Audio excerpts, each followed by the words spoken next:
So the Byzantine Empire, Leo III, banned all religious images, motivated by thou shalt make no image. It's really like an Eastern Church dispute where it's Right. at war with itself. War with itself over images. And there's emperors on both sides of this Yeah. controversy for periods of time. One does it and one doesn't do it, and as the church is in kind of turmoil about it.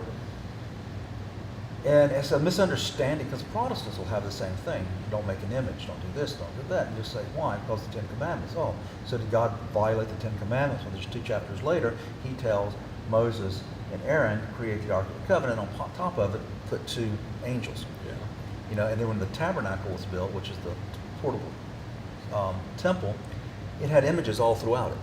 So what was happening?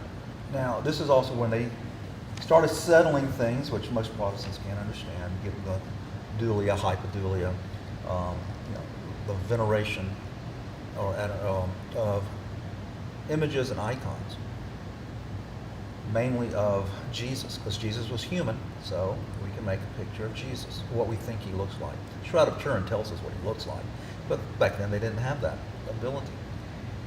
Are they okay? Can you use them? Yes, you can.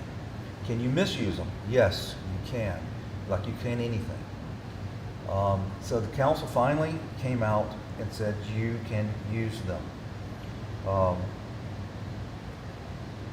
It also talked about the intercession of the saints was in this council.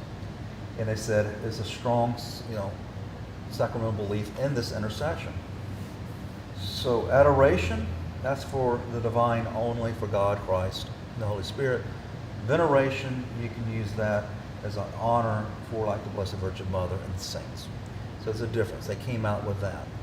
Most Protestants don't understand that, even those in the Anglican Church. And even some, I'd say some in the Roman Catholic Church don't. And we were okay with that in the Anglican Church until the Book of Homilies come along, and somebody writes a homily against veneration of icons and statues, and suddenly we have to take his view over what the church has said. I'm sorry, I'm not going to go with a guy who shows up 1,500 years later after we've been doing this and says, I know better than the church.